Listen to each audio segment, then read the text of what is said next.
2026 বিধানসভা ভোট। আর এই বিধানসভা কিন্তু ইতিমধ্যে বিধানসভা ভোটের আগে উত্তেজনা চরমে। এই মুহূর্তে আমরা চলে এসেছি যাদবপুর বিধানসভা কেন্দ্র, এবং এই যাদবপুর বিধানসভা কেন্দ্রের মানুষ কি চাইছে, কাকে চাইছে, তৃণমূল কংগ্রেস, বিজেপি নাকি সিপিএম, এই সমস্ত প্রশ্ন নিয়ে কিন্তু আমরা পৌঁছে গেছিলাম সাধারণ মানুষের কাছে, সাধারণ মানুষের একেবারে ঘরে বাড়ির মধ্যে, এবং তারা কি বলছে, কাকে চাইছে শোনাবো আপনাদের। ভোটে কাকে চাইছেন যাদবপুর কেন্দ্রে? যাদবপুর কেন্দ্রে একজনই আছে তো, দেবব্রত মজুমদার। একজনই আছে, এর বিকল্প কেউ নেই, কেউ নেই। কেউ নেই। দেবব্রত মজুমদার কাজে যেমন, যখন দুঃখে সুখে সবসময় পাশে পাই, রাত দুপুরে ডাকলেও পাই। দেবব্রত মজুমদার বিজেপি বা সিপিএম এর কোনো চান্স আছে? না না, এরা কে, এরা তো মানে কি হয়, ঘুমন্ত পাখি হঠাৎ জেগে ওঠে। বিজেপি যে বলছে পরিবর্তন চাই, ও অনেক চায়, ওরা মুখে শুনুন, আপনাকে মুখ দিয়েছে, আপনি তো যা ইচ্ছা বলবেনই। যখন রেজাল্টটা বেরোবে না, এইটা এত কিছু করছে, দেখুন না রেজাল্ট কি হয়।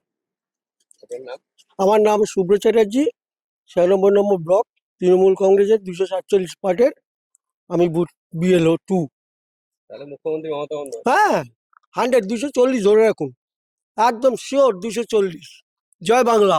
বিধানসভা ভোট কাকে চাইছে যাদবপুরের মানুষ? তৃণমূল কংগ্রেস না বিজেপি না সিপিআই? তৃণমূল তো অবভিয়াসলি, আর তৃণমূলের একজনই আছে যে মলয়দা, মানে দেবব্রত মজুমদার।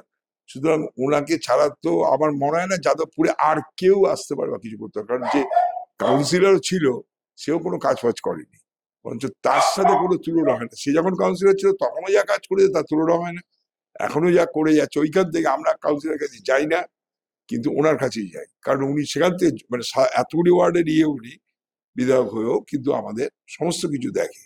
এবং কথা হলো যে ওনার তুলনা হয় না, ওনার ব্যবহার এবং কোনো সময় টাকা পয়সা কারো থেকে চাওয়া বা আজ পর্যন্ত কেউ বলতে পারবে না এখানে। বিজেপির তরফ থেকে ক্যাম্পেইন করা হচ্ছে পরিবর্তন চাই, বাংলা কি সত্যি পরিবর্তন চাই? দেখুন, বিজেপি যেটা করছে, ওরা ভাবছে যা কিছু করছে, ওদের ওদের কত মানে কোনো মানেই হয় না, মানে ওদেরটা তো কোনো মানেই হয় না। আর সিপিএম এর ধরুন বিকাশ বচ্চন বা যা করছে, এরা এরা সিপিএম মানে কি করেছে না করেছে আমি জানি। আমি মানে টালিগঞ্জে থেকে এসেছি, সেখানেও জানি। আমি দমদম থেকে এসেছি, সেখানেও জানি। আর এখানেও আছে, আমি দেখছি যাদবপুরে যা ছিল তো অনেক চেঞ্জ হয়েছে। দমদমেও কিন্তু আমার সময় গিয়ে চেঞ্জ হয়েছে।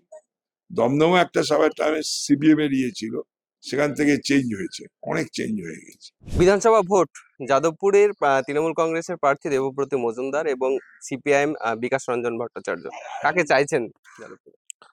যাদবপুরে যদি দেখা যায় যে সারা বছর কাজ করে একমাত্র দেবব্রত মজুমদার, কারণ আজ তার কোনো সিকিউরিটি নেই। সে নিজেই স্কুটি নিয়ে যত জায়গায় যত প্রোগ্রাম, যত ম্যাটার, যত দরকার পড়ে, কারোর কোনো প্রবলেম হলো বা কোনো কিছু, তো নিজেই একা ঘুরে বেড়ায়। ঠিক আছে, কোনো সিকিউরিটিকে নিতে লাগে না, কারোর সাহায্য নিতে লাগে না, নিজেই চলে যায় যেখানে যা প্রবলেম, কোথায় কি দরকার। ঠিক আছে, সুতরাং আমরা যখনই গেছি ওনার কাছে কোনো প্রবলেম নিয়ে, কারণ আমি নিজেই জানি যে একটা ক্যান্সার একটা পেশেন্ট, তার মানে 30 বছরের একটা ছেলে, তার কিডনি মানে খারাপ হয়ে গেছে, মানে ডায়ালিসিস চলছিল। তো কোনো কারণে সেটা ডোনার পেয়েছিল। ঠিক আছে, এই স্বাস্থ্যসাথী কার্ড তার বাড়িতে, তার মা মারা গেছেন, তার ঠাকুমাও মারা গেছেন। ঠিক আছে, তো আমি ওনার কাছে এসেছিলাম যে এমন একটা ক্রিটিক্যাল কন্ডিশন যেখানে স্বাস্থ্যসাথী কার্ড হচ্ছে না। তো উনি আমাকে সঙ্গে সঙ্গে যা যা সলভ করার, মানে কয়েক ঘন্টার মধ্যে সলভ করে দিয়ে, এমনকি স্বাস্থ্যসাথী কার্ড খুব তাড়াতাড়ি করতে পেরেছি। এবং করার সঙ্গে সঙ্গে ওই ছেলেটি যখন কিডনি পাওয়া যায়, স্বাস্থ্যসাথী কার্ডে আপনার ডায়ালিসিসও হয়েছে, এবং পাওয়া যাওয়ার পরে ওখান থেকে প্রায় 4 লাখ টাকা ওখান থেকে পেয়েছে। প্লাস বলতে গেলে আপনার নবান্ন থেকে একটি মানে হেলথ স্কিমে ওর খরচা যেটা আছে সেটাও পেয়েছে, সেটাও দেবব্রত মজুমদার করে দিয়েছেন। ঠিক আছে, তারা তো পরিবার খুবই খুশি, মানে যার পরিবারে কোনো মহিলা নেই, কিছু নেই, তারা মানে এত তাড়াতাড়ি এত কাজ পেয়েছে, এটা এরকম ব্যাপার। বিরোধীদের তরফ থেকে একটা প্রচার করা হচ্ছে পরিবর্তন চাইছে বাংলা। পরিবর্তন না, কি যাদবপুরে মানুষ বাংলা চাইছে? বাংলা কোনো সময় গরু খেকো লোককে চাইবে না। হ্যাঁ, এরা যেমন রাস্তায় গরু খেকো মানে ওপেনলি গরু খায়, হ্যাঁ, সেই সব লোককে আমরা চাই না। ঠিক আছে, মমতা ব্যানার্জি প্রত্যেকটা মানুষের জন্য করেন। ঠিক আছে, প্রত্যেকটা ধর্মের জন্য যান। উনি বোরখাও পরলে উনি শিখদের জন্য সেটা পাঞ্জাবি, মানে পাঞ্জাবি ইয়েও পরে, সব কিছুই পরেন, কিন্তু মানে এর মতন না যে ওপেন রাস্তার উপরে সে গরু খেয়েছে। সে তো একটা সময় কলকাতার মেয়র ছিল, তাহলে 100 নম্বর ওয়ার্ড কেন সে মানে আপডেট করতে পারলো না? নিজের বাড়িতে আপনার কর্পোরেশনের জল ঠিকঠাক নিয়ে এসছে, কিন্তু এলাকার লোকের জন্য আনতে পারেননি। কি কোনো অপশন আছে? না, বিজেপিতে যিনি দাঁড়িয়েছেন তাকে আমি সম্মান করি, কিন্তু সে মানে যাদবপুর কেন্দ্র সম্বন্ধে কতটা ওয়াকিবহাল সেটা সন্দেহ, কেননা সারা বছর ওনাকে দেখতে পাওয়া যায় না এবং বিজেপি থেকে কোনো হেল্প পাওয়া যায় না, মানে সাধারণ মানুষ কোনো হেল্প পায় না। টিএমসি যেভাবে প্রতিনিয়ত মানে স্বার্থ ছাড়া কাজ করে এসছে, স্বার্থ ছাড়াই কাজ করছে এবং যার জন্য এলাকার মানুষ দেবব্রত মজুমদারকেই ভোট দেবে। বিকাশ রঞ্জন ভট্টাচার্য হতে পারে 26,000 লোকের চাকরি খেয়েছে, কিন্তু এই ধরনের লোককে আমরা চাই না।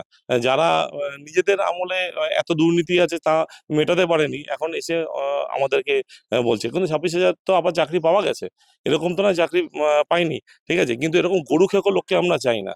এবং অন্তপক্ষে আমার যাদবপুরের বুকে, ঠিক আছে, লাস্ট 5 বছর যাদবপুরে বিধানসভায় আমরা যাকে পাঠিয়েছিলাম দেবব্রত মজুমদারকে, উনি যেভাবে পুরো মানে কংগ্রেস, বিজেপি, টিএমসি সবার মানে যত রকম সাপোর্টার আছে কারোর কোনো অভিযোগ নেই, পুরো যাদবপুর শান্ত, কোনো জায়গায় কোনো প্রবলেম নেই। উনি যেভাবে একা ট্যাকেল করেছে এবং যিনি সারাদিন মানে 24 ঘন্টা ওনাকে পাওয়া যায়, এরকম না যে আজকে উনি কোর্টে চলে গেছে ওনাকে পাওয়া যাবে না 7 দিন।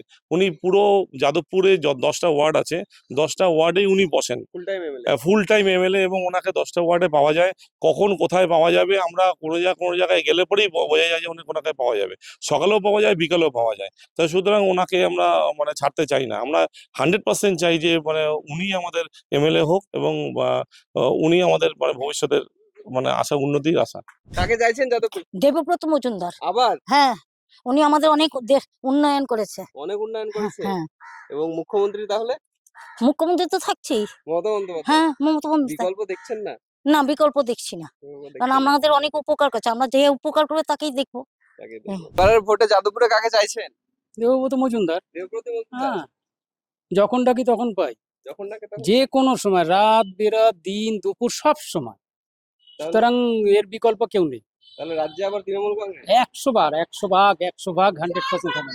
জয় বাংলা, বিকল্প দেখছেন না? বিকল্প কেউ নেই, কেউ নেই। শূন্য ছাড়া সব দল। কি করে হবে? শুভেন্দু শুভেন্দু তো মাথা গন্ডগোল আছে, মাথায় গন্ডগোল? একদম 100%। চলে নাকি ওটা? যাদবপুর কেন্দ্রে ভোট বিধানসভা, কাকে চাইছেন? তৃণমূল কংগ্রেসের যিনি দাঁড়িয়েছেন দেবব্রত মজুমদার, ওনাকেই চাইবো। কাকে চাইছেন? হ্যাঁ। কাজ হয়েছে তাহলে? হ্যাঁ, উনি করেছেন, উনি 24 ঘন্টাই মানুষের পাশে থাকেন। তাহলে মুখ্যমন্ত্রী মমতা বন্দ্যোপাধ্যায়। হ্যাঁ, অবভিয়াসলি আর কোনো অপশন দেখছেন না? কোনো অপশন নেই, বিকল্প কে আছে, কে থাকে বাংলার মানুষের পাশে? শুভেন্দু অধিকারী। ওটা কোনো নেতা নাকি, খায় না মাথায় দেয়। কাকে চাইছেন যাদবপুরে? মলয় ব্যানার্জি, এই আবার? মুখার্জি মজুমদারকে। আবার হ্যাঁ, আবার। কাজ হয়েছে? হ্যাঁ, কাজ হয়েছে বলেই আবার চাইছি। কাজ হয়েছে বলে। মুখ্যমন্ত্রী মুখ্যমন্ত্রী ওই একই লোকই। মমতা বন্দ্যোপাধ্যায়। হ্যাঁ, কাকে চাইছো যাদবপুরে? মলয়বাবুকে। মলয় বাবুকে। হ্যাঁ, ইনি মলয়বাবু। আগেরও এমএলএ ছিলেন, কাজ পছন্দ হ্যাঁ, একদম। এবং মুখ্যমন্ত্রী মমতা বন্দ্যোপাধ্যায়। হ্যাঁ, বিধানসভা ভোট কাকে চাইছেন যাদবপুরে? দেবব্রত মজুমদার, মলয়দাকে, এক কথায় মলয়দা। মলয়দা। হ্যাঁ, আর মুখ্যমন্ত্রী তাহলে মমতা বন্দ্যোপাধ্যায়? অবশ্যই মমতা ব্যানার্জি ছাড়া কোনো বিকল্প নেই। বিকল্প নেই। মমতা ব্যানার্জি। সাধারণ মানুষের প্রতি ওনার যে করা, বাংলাকে উনি যেভাবে রেখেছেন, মমতা ব্যানার্জি। যাদবপুরে কি একেবারে প্রপার উন্নত ডেভেলপমেন্ট হয়েছে? অবশ্যই 34 বছর আগে আমরা এখানে একটা আলো পাইনি, রাস্তার জলে জল, যখন বিপদে পড়তাম পেতাম না, সেটা আমরা দেবব্রত মজুমদারকে, আমাদের আগের বিধায়ক যে এখনো অব্দি আছেন, দেবব্রত মজুমদারকে পেয়েছি।